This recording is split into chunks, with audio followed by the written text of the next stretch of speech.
Astaghfirullah. Bismillahirrahmanirrahim. Assalamualaikum warahmatullahi wabarakatuh. Waalaikumsalam warahmatullahi wabarakatuh. Alhamdulillah, wassalatu wassalamu ala rasulillah wa ala alihi wa sahbihi wa mawalah wa la hawla wa la quwata illa billahi wa ba'du. Alhamdulillah, segala puja dan puji hanya milik Allah subhanahu wa ta'ala.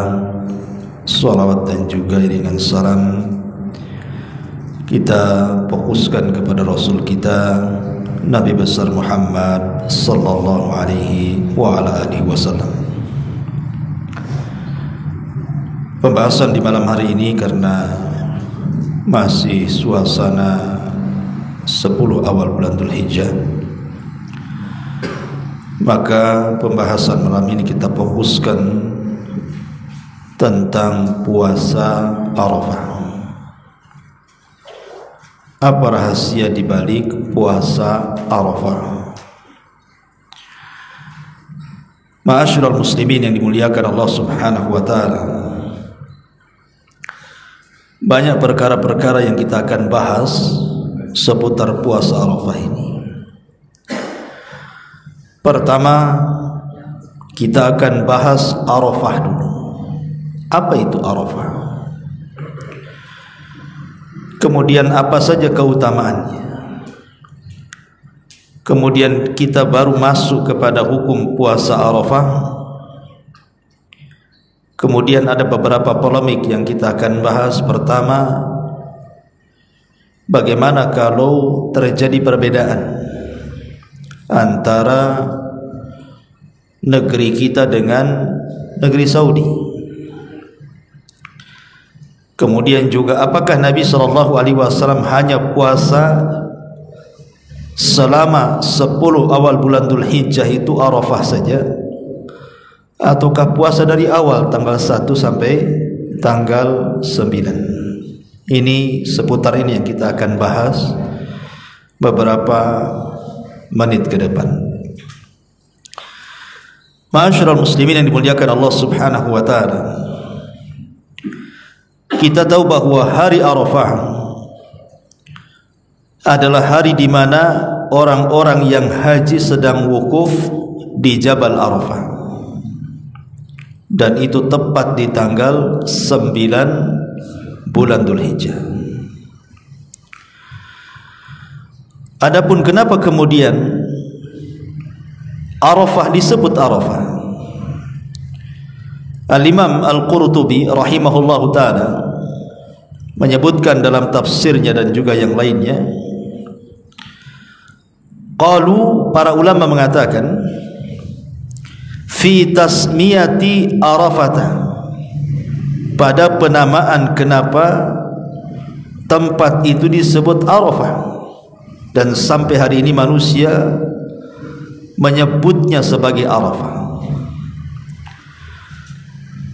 Ada yang mengatakan, pendapat ulama, li'anna an-nasa yata'arafuna fihi, karena manusia yang berkumpul dari berbagai macam negeri kemudian tumplek di Jabal Arafah, kemudian satu dengan yang lain saling mengenali. Saling mengenali. Oh, ini nampaknya orang Batam nih, gitu. Nah, ini nampaknya orang Padang nih. Mungkin dari dialeknya mungkin ya. Ini orang Arab nih, jelas bahasa Arab dia kan. Jadi saling mengenal satu dengan yang lainnya, atau mungkin kenalan satu dengan yang lainnya. Makanya kemudian Jabal itu disebut Jabal Arafah.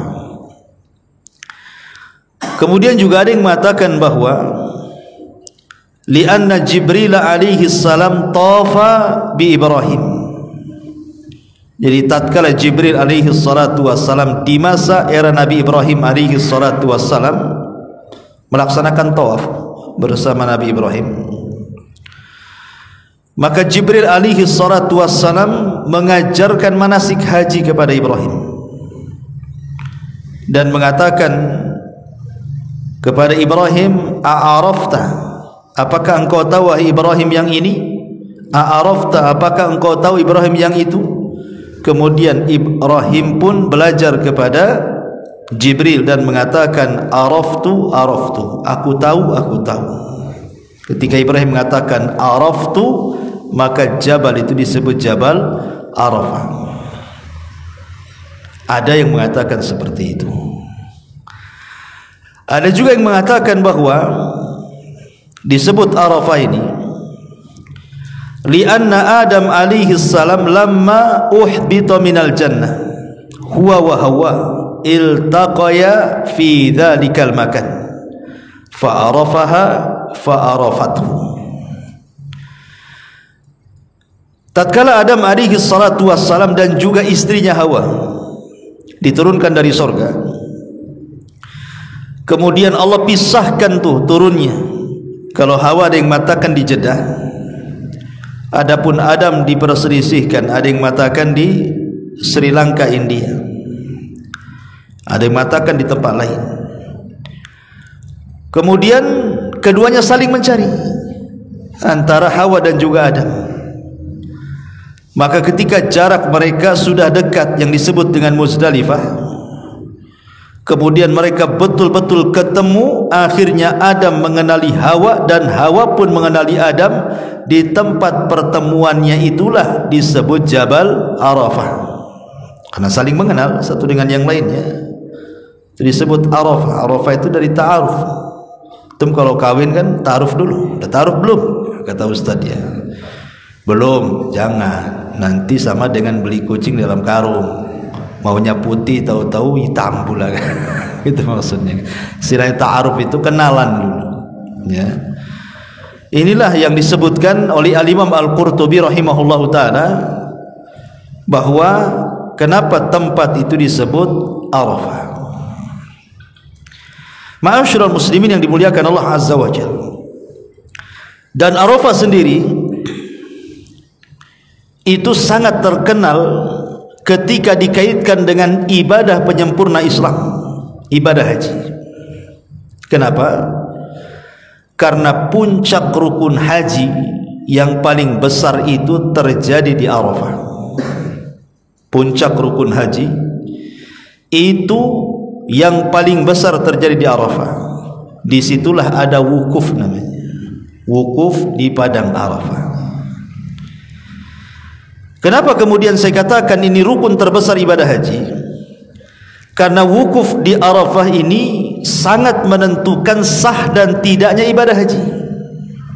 Makanya Rasul mengatakan al-hajju Arafah, haji itu ditentukan dengan Arafah. Orang kalau wukuf di Arafah berarti sah hajinya.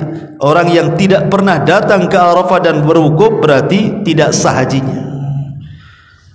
Jadi sampai menentukan sah dan tidaknya haji itu Arafah.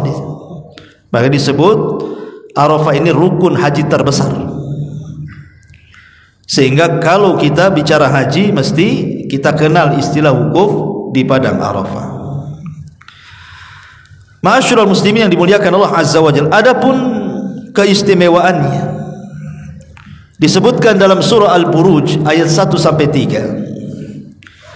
Allah Subhanahu wa ta'ala berfirman, was-samai dzatil buruj wal yaumil mau'ud wasyahidin wa mashhud. Dan demi langit dan gugusan bintang, wal yaumil mau'ud, dan hari yang dijanjikan, wasyahidin, dan hari yang menyaksikan, wa mashhudin, dan hari yang disaksikan. Abu Hurairah radhiyallahu an, beliau menukilkan sebuah hadis dari Nabi sallallahu alaihi wasallam yang dikeluarkan oleh Imam At-Tirmidzi dalam sunannya. Kata Nabi sallallahu alaihi wasallam, al-yaum al-mau'ud yaumul qiyamah wal yaumul mashhud yaumu Arafah wasyahidu yaumul jum'ati wa ma tala'atis syamsu wala gharabat ala yaumin afdala minhu fihi sa'atun la yuwafiquha abdu mu'minun yad'ullaha bi khairin illa istajaballahu lahu wa la yasta'idu min syai'in illa a'adzahu Allahu minhu. Kata Nabi SAW, ini namanya tafsir hadis atau mentafsirkan ayat dengan hadis. Jadi surah Al-Buruj ayat 1-3 ditafsirkan oleh hadis Nabi SAW. Yang dimaksud wal yaumil mau'ud adalah hari kiamat.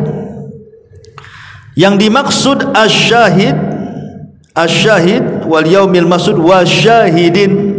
Yang dimaksud syahid di sini adalah hari Jumat, dan yang dimaksud masyhud adalah hari Arafah. Kemudian Rasul mengatakan tidaklah terbit matahari, tidak pula tenggelamnya pada satu hari yang lebih afdal dibandingkan hari Jumat.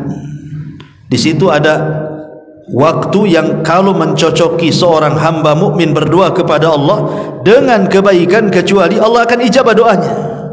Dan tidaklah seseorang mukmin meminta perlindungan dari sesuatu kecuali Allah lindungi darinya. Ada yang mengatakan doa mustajab di hari Jumat itu antara khutbataini, 2 khutbah. Dan ada yang mengatakan setelah asar mendekati terbenam matahari. Tetapi ulama mengatakan bahwa manusia berkumpul dalam rangka ibadah itu kan di 4 tempat. Pertama saat solat jamaah, yang kedua saat solat Jumat, yang ketiga saat solat Id, dan yang keempat di padang Arafah saat wukuf. Kata para ulama, yang paling besar dari perkumpulan manusia adalah wukufnya jamaah haji di Arafah. Dia lebih besar dibandingkan solat jamaah, lebih besar dibandingkan solat Jumat, bahkan lebih besar dibandingkan Idul Fitri dan Idul Adha. Jadi perkumpulan manusia dalam rangka beribadah itu yang paling besar adalah saat manusia sedang wukuf di Arafah. Begitu keterangan para ulama. Ma'asyiral muslimin yang dimuliakan Allah Subhanahu wa taala, Aisyah radhiyallahu anha meriwayatkan sebuah hadis dari Nabi sallallahu alaihi wasallam, "Ma min yaumin aktsara min an yu'tikallahu fihi 'abdan minan nar min yaumi Arafah wa innahu la yadnu thumma yubahi bihimul malaikah fayaqulu ma arada haula." Kata Nabi SAW, tidaklah ada satu hari yang Allah Subhanahu wa taala banyak memerdekakan hamba-hambanya dari api neraka kecuali di hari Arafah. Kemudian kata Rasulullah, karena Allah akan mendekat hamba-hambanya, kemudian akan membanggakan hamba-hambanya di hadapan para malaikatnya, dan Allah pun mengatakan, tahukah engkau wahai para malaikat apa yang mereka kehendaki itu? Dalam riwayat dari Anas ibn Malik radhiyallahu an, saat Nabi sallallahu alaihi wasallam sedang berdiri padang Arafah, hampir-hampir matahari tenggelam, maka Nabi memanggil Bilal dan mengatakan, "Ya Bilal, angsit liyan nas." Tolong jangan ada yang berisik manusia, diamkan mereka yang bicara, aku ingin bicara. Maka Bilal pun kemudian menenangkan manusia untuk tidak bicara, karena Rasul mau bersabda. Maka kemudian Nabi SAW mengatakan, setelah Bilal radhiyallahu an membuat manusia terdiam, "Ma'syaran nas, ataniya Jibril anifan fa'aqra'ani min Rabbi as-salam." Wahai manusia, baru saja Jibril datang kepadaku, kemudian dia menitipkan kepadaku dari Rabbku sebuah salam. Kemudian Rasul mengatakan, "Innallaha qad ghafara li ahli Arafah wa ahli al-Mash'ar wa dhamina lahumut tabi'at." Sesungguhnya Allah Subhanahu wa taala telah mengampuni kepada seluruh penduduk yang ada di Arafah dan yang ada di Mahsyar, serta Allah Subhanahu wa taala sudah menjamin dari mereka dosa-dosa yang sifatnya dosa-dosa yang mendolimi orang. Apa maknanya? Wa dhamina anhum tabi'at. Ulama mengatakan, jadi kalau seandainya antum ini pernah mengambil barang si fulan, mengambil hak orang, pokoknya kezaliman-kezaliman yang bicara dengan hak orang lain, kemudian setelah antum sadar ingin mengembalikan barang, ingin minta maaf, ingin mengembalikan haknya, orang ini sudah nggak ada, antah berantah pergi kemana, dicari-cari nggak ketemu. Kemudian antum bertobat dengan taubatan nasuha, betul-betul bertobat dan ada itikad baik mengembalikan, dan antum jujur dalam bertobat. Kelak pada hari kiamat, ketika antum berjumpa dengan orang yang antum zalimi, maka Allah Subhanahu wa taala akan perlihatkan amalan antum saat sedang wukuf di Arafah, dan Allah Subhanahu wa taala akan mengampuni dosa-dosanya. Itulah makna wa dhamina anhumut tabi'at.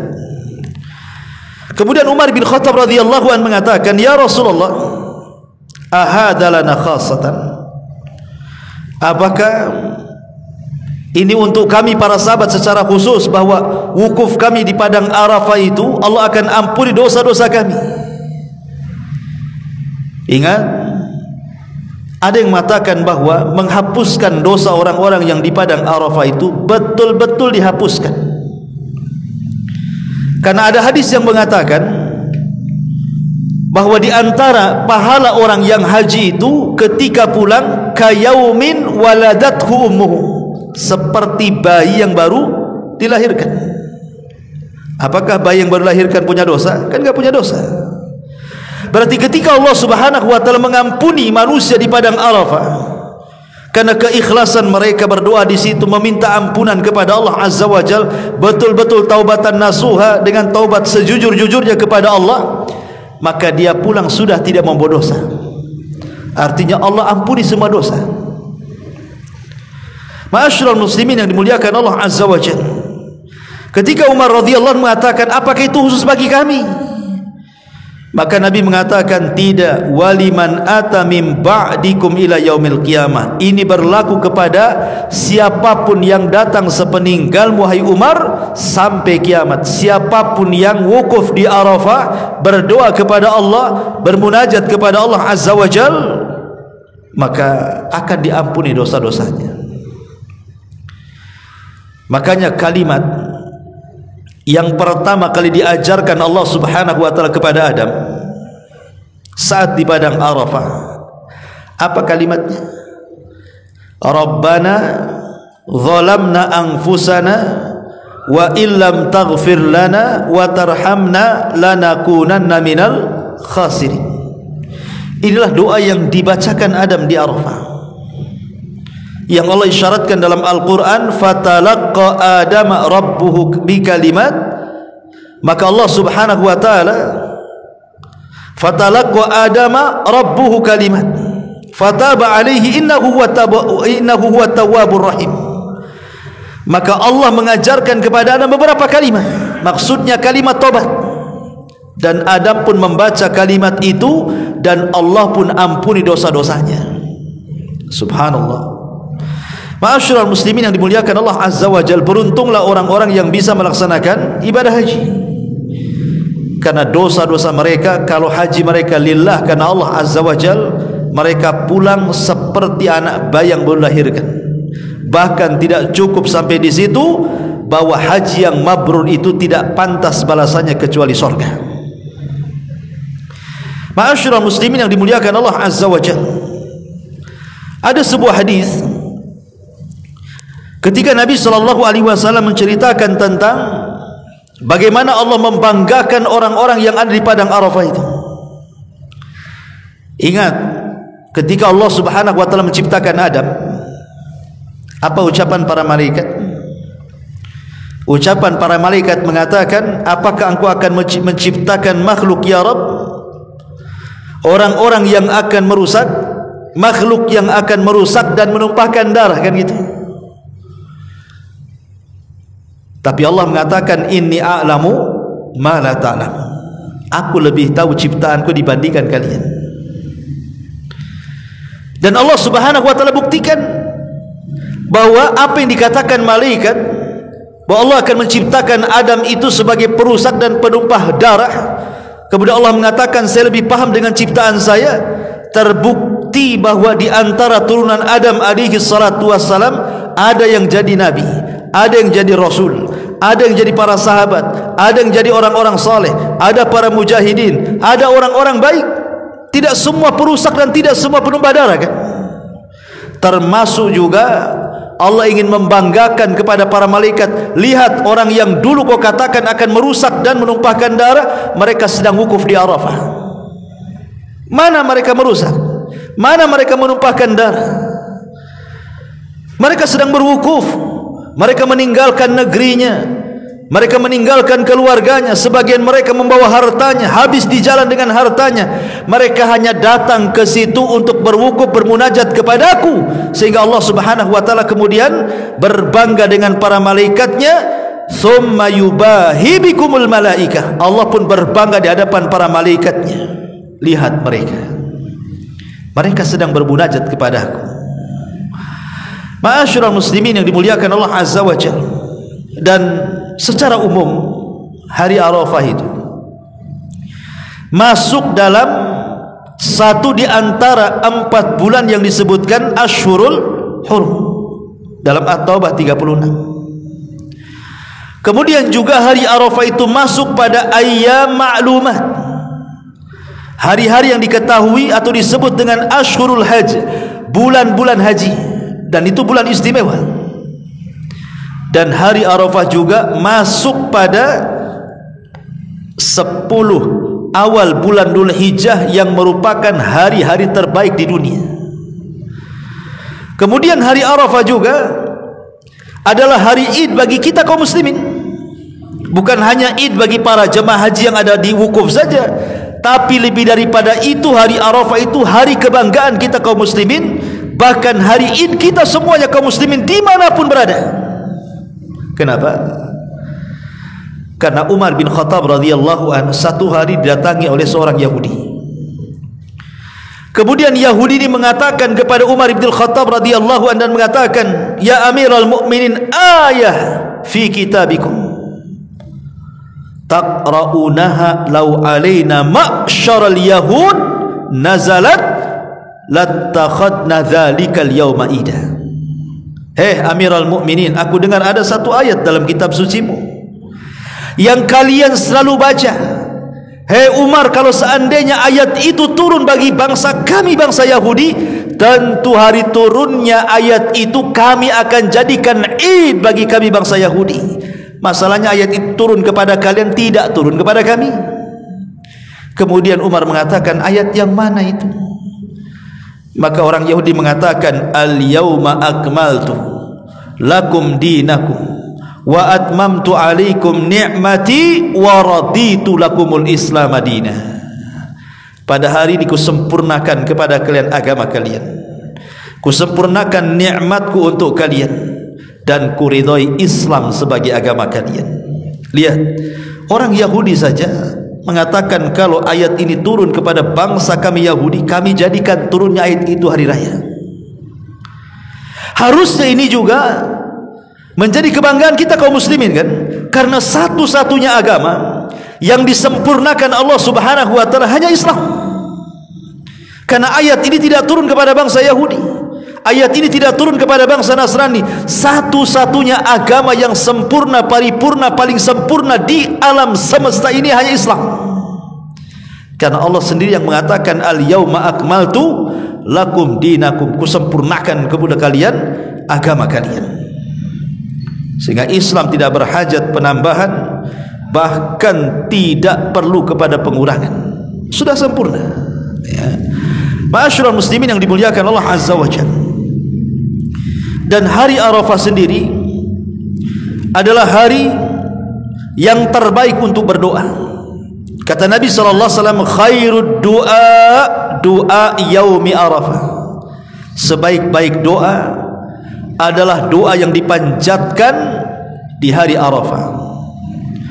Bahkan tadi sudah saya singgung, tidaklah Allah banyak kemudian mengampuni dosa-dosa hambanya dibandingkan di hari Arafah.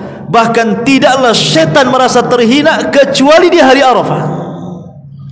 Setan itu merasa terhina, merasa kecil, merasa rendah, karena di hari Arafah itu turun rahmat Allah, turun para malaikat Allah, Allah juga turun, sehingga setan menjadi hina di mata manusia. Dan juga saat perang Badar, karena Jibril turun membawa 5.000 para malaikat, setan terhina dan kabur dari peperangan. Bahkan lebih daripada itu, hari Arafah ini adalah tempat di mana Allah mengambil perjanjian kita dengan Allah. Apa perjanjian kita dengan Allah? Allah katakan dalam Al-Quran surah Al-A'raf ayat 172 sampai 174. Wa idh akhadha rabbuka min bani Adam min duhurihim durriyatahum wa ashhadahum ala anfusihim alastu bi rabbikum qalu bala syahidna an taqulu yaumal qiyamah inna kunna an hadza ghafilin. Dan ketika Rabbu mengambil perjanjian dengan Bani Adam dari punggung-punggung mereka, maksudnya ketika Adam diturunkan dari sorga ke bumi, ketika berada di Arafah, maka Allah mengusap pundak Adam itu, kemudian keluar ruh-ruh yang kelak akan menjadi anak cucunya sampai kiamat. Lah ruh-ruh itulah diajak dialog oleh Allah, yang merupakan cikal bakal turunan Adam kelak. Allah mengatakan alastu bi rabbikum, bukankah aku Rabb engkau? Maka semua ruh mengatakan ya, kami menyaksikan bahwa engkau Rabb kami. Makanya setiap bayi yang lahir terlahir fitrah, terlahir Islam, karena sudah ada perjanjian dengan Allah Subhanahu wa ta'ala di alam ruh. Kapan? Saat Allah turunkan dan saat Adam berada di padang Arafah. Ma'asyiral muslimin yang dimuliakan Allah Subhanahu wa ta'ala.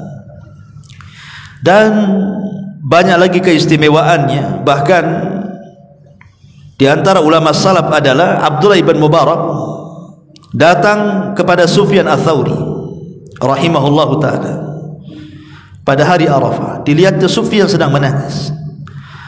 Kemudian kata Ibnu Mubarak kepada Sufyan Ats-Tsauri, ma aswa'u hadzal jam'i halan.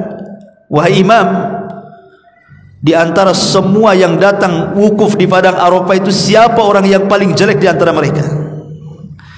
Maka Sufyan Ats-Tsauri mengatakan, alladzi yadhunnu annallaha la yaghfir lahu, orang yang menyangka bahwa Allah tidak mengampuni dosa-dosanya. Jadi saat manusia wukuf, kemudian karena dia banyak dosa gitu ya, dari kecil sampai tua dia berdosa, kemudian haji, saat diwukuf malah kemudian terfikir karena terlampau banyak dosanya, nggak mungkin Allah ampuni saya. Maka kata Sufyan Ats-Tsauri, inilah seburuk-buruk manusia di padang Arafah, menyangka bahwa Allah tidak mengampuni dia. Kata, Allah akan mengampuni kamu. Ya. Ma'asyiral muslimin yang dimuliakan Allah Azza wa Jalla. Taib, kita masuk pada puasa Arafah. Kalau kita cerita tentang puasa Arafah, apakah Nabi SAW hanya berpuasa di Arafah saja di tanggal 9 dan menganjurkan puasa tanggal 9, ataukah Nabi SAW juga berpuasa di tanggal 1 sampai tanggal 9 hari Arafah? Ini yang menjadi polemik para ulama. Ma'asyiral muslimin yang dimuliakan Allah Azza wa Jalla. Kenapa terjadi polemik itu? Karena ada hadis Aisyah Ummul Mukminin radhiyallahu anha yang mengatakan bahwa saat Rasul di gilirannya, Aisyah tidak pernah melihat Rasul berpuasa. Artinya tidak ada puasa mulai tanggal 1 kecuali tanggal 9 hari Arafah. Tetapi kalau kita melihat riwayat istri-istri Nabi yang lainnya seperti Hafsah, atau Ummu Salamah atau yang lainnya, justru mereka mengatakan terbalik dari apa yang dikatakan Aisyah. Justru mereka mengatakan Rasul berpuasa tanggal 1. Inilah yang kemudian menjadi tradisi salafus saleh, baik kalangan para sahabat ataupun para tabi'in. Mereka berpuasa dari tanggal 1 sampai tanggal 9. Di antaranya adalah Abdullah ibn Umar radhiyallahu anhuma. Abdullah ibn Umar radhiyallahu anhuma, apabila datang bulan Dzulhijjah maka dia berpuasa tanggal 1 sampai tanggal 9. Begitu juga para tabi'in, seperti yang dilakukan oleh Muhammad ibn Sirin, Al-Imam Qatadah ibn Di'amah, termasuk juga pembesar tabi'in namanya Hasan Al-Basri rahimahullahu ta'ala. Para tabi'in ini mereka berpuasa dari tanggal 1 sampai tanggal 9. Bahkan sebagian para ulama mengatakan inilah pendapat aktsarul ulama, kebanyakan para ulama. Puasa itu tanggal 1 sampai tanggal 9. Tetapi bagi orang yang kemudian berhujah dengan hujah Aisyah radhiyallahu anha, sebagian ulama hendak menjama antara riwayat Aisyah dan Hafsah serta yang lainnya. Boleh jadi Nabi SAW itu dia berpuasa mulai tanggal 1 sampai tanggal 9, tapi ketika giliran di rumah Aisyah radhiyallahu anha dia tidak berpuasa karena ada penghalang. Boleh jadi dia sedang sakit, ya. Boleh jadi ada hal-hal yang menghalangi dia puasa sehingga Aisyah menyangka tidak puasa. Atau juga dipahami bahwa seperti yang dipahami oleh Al-Hafidz Ibnu Hajar rahimahullahu taala, boleh jadi Rasul itu kadang puasa kadang tidak. Tapi yang jelas bahwa yang paling utama wallahu alam dan pendapat kebanyakan para ulama, puasa tanggal 1 sampai tanggal 9 atau berpuasa sebagian besarnya dari tanggal 1 sampai tanggal 9 itu. Wallahu a'lam. Ya. Baik. Kalau ini sudah kita pecahkan, sekarang kita masuk pada puasa Arafah apabila kemudian berbeda waktu dengan puasa kita. Karena begini ikhwan, terkadang beberapa tahun kan ke belakang, nggak tahu di tahun ini apa sama nih, di sana sudah wukuf, rupanya di negeri kita masih tanggal 8. Padahal di Arab itu sudah wukuf tuh. Kemudian di negeri kita masih tanggal 8. Pertanyaannya, apakah kita berpuasa Arafah karena berdalil dengan wukufnya jamaah haji di Arafah, ataukah kita tetap menunggu besok harinya tanggal 9-nya kita puasa, berarti di sana sudah Idul Adha, ya kan? Disinilah polemik yang kita akan bahas. Ma'asyiral muslimin yang dimuliakan Allah Subhanahu wa taala. Bicara tentang polemik seperti ini, saya sudah catat beberapa poin supaya menghilangkan iskalnya. Apabila terjadi seperti ini, karena sering terjadi tiap tahunnya nih. Ketika Nabi SAW memerintahkan untuk berpuasa Arafah, kalimat Arafah ini bisa ditafsirkan beberapa tafsiran. Yang pertama, boleh jadi Arafah itu ditafsirkan dengan kalimat Arafah maksudnya adalah tempat. Summa afadtum min Arafat. Seperti Allah mengatakan, kalimat Arafah berarti maksudnya tempat. Sehingga kalau seandainya puasa Arafah itu maksudnya Arafah di sini dipahami dengan tempat, berarti puasa Arafah itu ditentukan dengan tempat wukuf. Ketika di sana wukuf, di sini puasa. Di sana tidak wukuf, di sini tidak puasa. Karena ditentukan dengan tempat. Ini yang pertama. Yang kedua, makna Arafah itu bukan tempat, tetapi yadullu ala zaman, menunjukkan akan waktu. Maksudnya hari Arafah. Ketika kemudian Arafah itu dimaknai hari bukan tempat, berarti kita tidak harus mengikuti wukufnya Saudi. Tidak mesti. Di sana sudah tanggal 9, di sini tanggal 8. Berarti kita belum masuk hari. Ketika mereka Idul Adha tanggal 10, kita tanggal 9, berarti sudah masuk harinya. Berarti kita berpuasa karena hari, bukan karena tempat. Paham? Ya. Kalau puasa karena tempat ditentukan dengan wukuf, tapi puasa karena hari ditentukan dengan penanggalan kapan tanggal 1. Karena perselisihan para ulama ini seperti perselisihan soal ru'yatul hilal Ramadan. Di zaman Nabi SAW, salah satu istri Nabi SAW mengutus Quraib untuk berangkat dari Madinah ke Syam. Sampai di Syam, rupanya Quraib ini berpuasa di hari Jumat, 1 Ramadannya itu. Kemudian pertengahan Ramadan Quraib pulang ke Madinah, berjumpa dengan Abdullah bin Abbas. Kemudian Abdullah bin Abbas ditanya oleh Quraib ini, wahai Ibnu Abbas, kapan mulai puasa di Madinah ini? Kata Ibnu Abbas, hari Sabtu. Padahal di Syam hari Jumat, tapi di Madinah hari Sabtu. Berarti ada perbedaan tuh.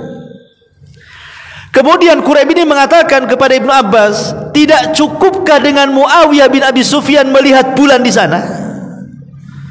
Tidak cukupkah dengan Muawiyah bin Abi Sufyan melihat bulan di sana? Artinya kenapa enggak ikut Syam? Kenapa kok Madinah ikut sendiri? Maka Ibnu Abbas dengan tegas mengatakan, hakadza ma amara Nabi sallallahu alaihi wasallam. Justru inilah yang benar yang diperintahkan Nabi SAW. Ketika kami melihat bulan terhalang, maka kami genapkan. Sehingga kami tidak melihat bulan, di sana melihat bulan, maka mereka ganjilkan. Maka itu juga perbedaan matali antara Saudi Arabia dengan negeri kita tuh. Di sana melihat berarti ditentukan tanggal 1. Berarti bulan Zulqa'dahnya hanya 29. Tanggal 30-nya tanggal 1 Dzulhijjah. Kemudian di negeri kita rupanya tanggal 29 ketika melihat bulan, penentuan besoknya Dzulhijjah tak nampak pula karena mendung. Akhirnya Dzulqa'dahnya digenapkan tanggal 30, baru tanggal 1-nya setelah tanggal 30, berarti selisih 1 hari itu jadinya kan? Ya.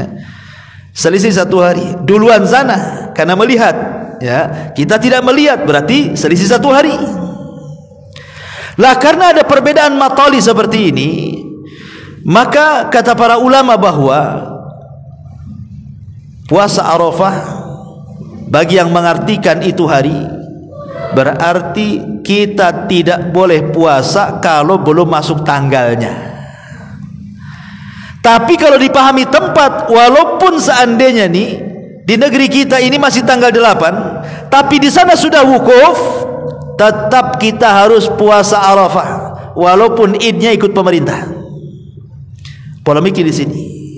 Anda memahami Arafah itu tempat ataukah memahami Arafah itu hari? Itu saja sebenarnya polemiknya. Bagi yang memahami Arafah tempat, berarti wukuf sebagai patokan orang itu puasa. Sana wukuf, kita puasa. Mau tanggal 8 terserah. Yang penting sana wukuf. Ya. Tapi bagi yang mengatakan bahwa Arafah itu hari, artinya berkaitan dengan hari, bukan dengan tempat, berarti menunggu tanggal 9, bukan menunggu wukuf. Dan hampir semua puasa sunnah itu berkaitan dengan hari, bukan dengan tempat. Asyura berkaitan dengan hari, Syawal berkaitan dengan hari, ya, Muharram berkaitan dengan hari. Termasuk juga pendapat yang kuat wallahu alam bahwa Arafah itu berkaitan dengan hari, bukan dengan tempat.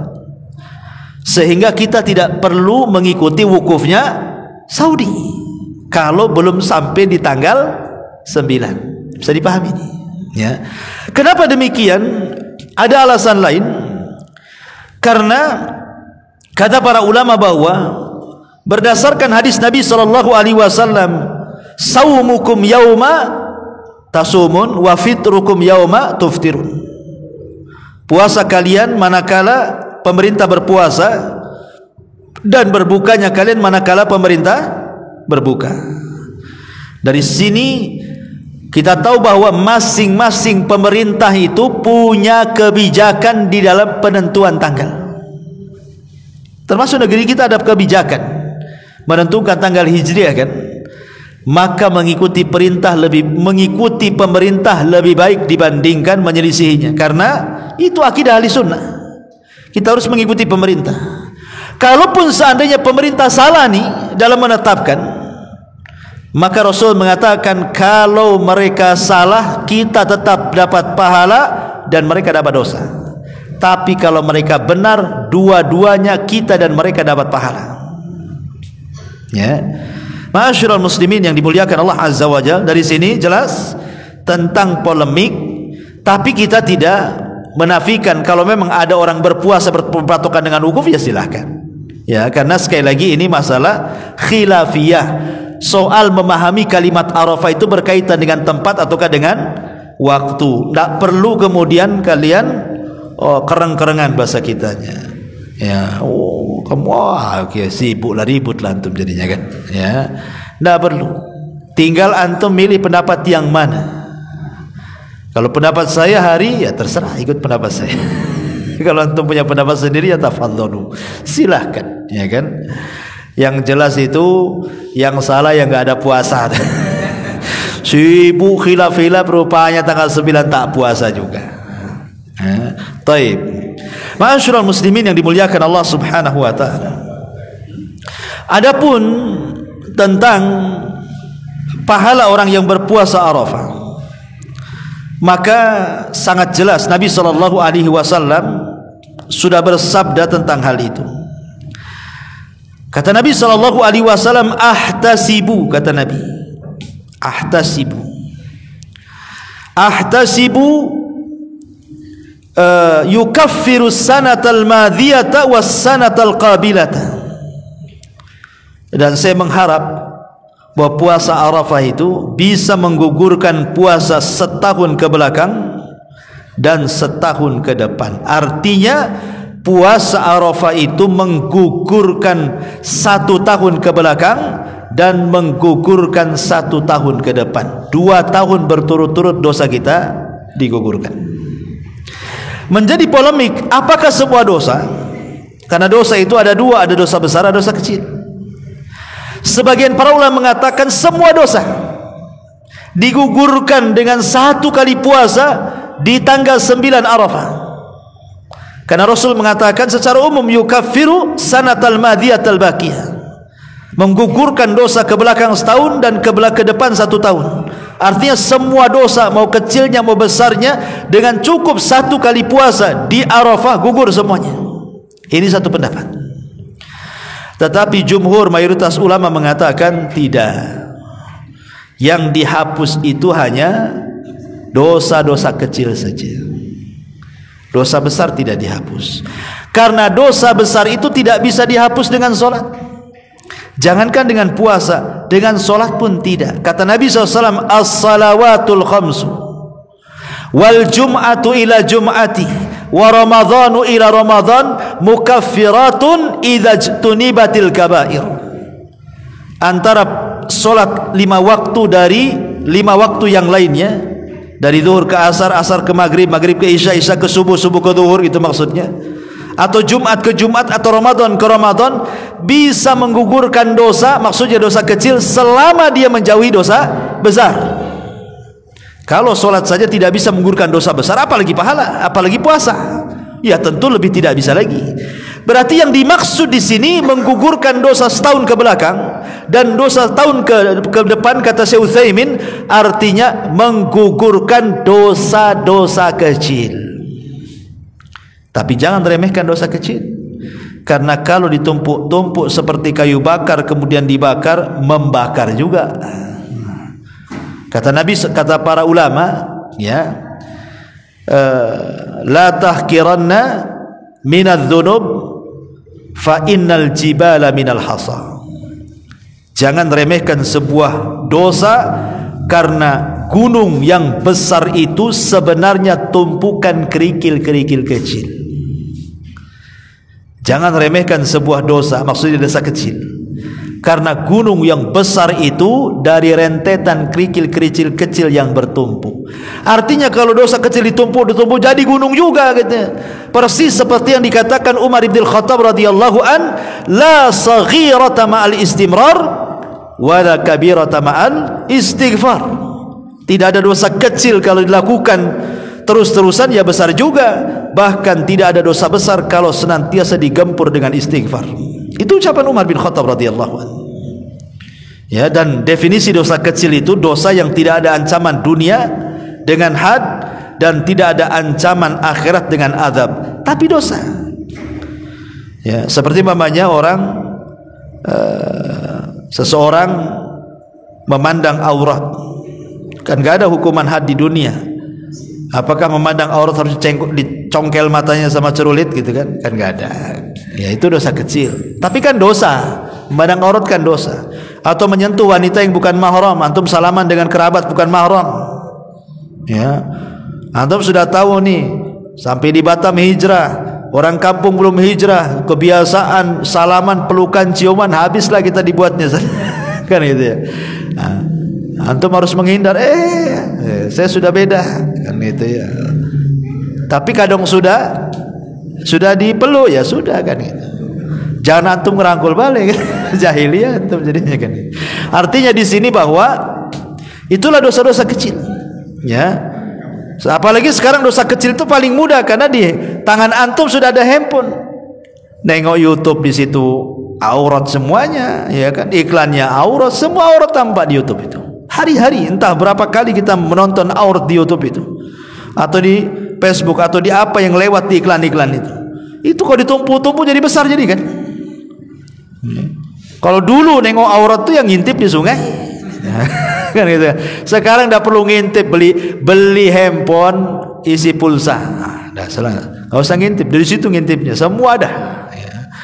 Masyaallah muslimin yang dimuliakan Allah Azza wa Jalla, intinya bahwa Zulhijjah ini, kata Nabi SAW, ada amalan terbaik bagi kita. Salah satunya adalah puasa di tanggal 9 yang disebut dengan puasa Arafah. Adapun secara umum ya beramal soleh di 10 awal bulan Zulhijjah memang baik. Bahkan pahalanya sama dengan orang mati syahid dan menginfakkan semua hartanya. Karena kita sedang beribadah di hari-hari terbaik sepanjang hari dalam satu dunia. Makanya itulah kenapa para ulama mereka menjadikan 10 awal bulan Dzulhijjah itu sama dengan 10 akhir Ramadan. Mereka hidupkan siangnya, mereka hidupkan malamnya. Tapi kalau Ramadan kan hanya menghidupkan malamnya saja. Tapi kalau Dzulhijjah dua-duanya, siangnya dihidupkan, malamnya juga dihidupkan. Seperti yang dilakukan oleh Sa'id ibn Zubair rahimahullahu ta'ala. Apabila datang tanggal 1 sampai tanggal 10, hampir-hampir teman-temannya tidak bisa menjumpai dia karena dia sibuk i'tikaf di masjid, sibuk baca Quran, sibuk zikir, dan kalau malam dia sibuk dengan qiyamul lail, sampai dia mengatakan la tudfi'u surujakum layaliyal ashri. Jangan padamkan lampu kalian di malam hari di 10 awal bulan Dzulhijjah. Maknanya menghidupkan, bukan menghidupkan lampu, menghidupkan salat malam. Ya, kalau antum pahami zahirnya perkataan Sa'id bin Zubair, hidup lampu antum tidur, bukan gitu. Maksudnya di sini kiasan supaya kita jangan tidur, ya. Habiskan dengan wudu, dengan zikir, dengan tahajud, dengan witir, dengan qiyamul lail, doa dan lain sebagainya. Inilah diantara keistimewaan hari Arafah. Wallahu a'lam bishawab. Cukup sampai di sini, ikhwan. Subhanakallahumma bihamdika asyhadu an la ilaha illa anta astaghfiruka wa atubu ilaik. Allahu ta'ala. Assalamualaikum warahmatullahi wabarakatuh. Waalaikumsalam.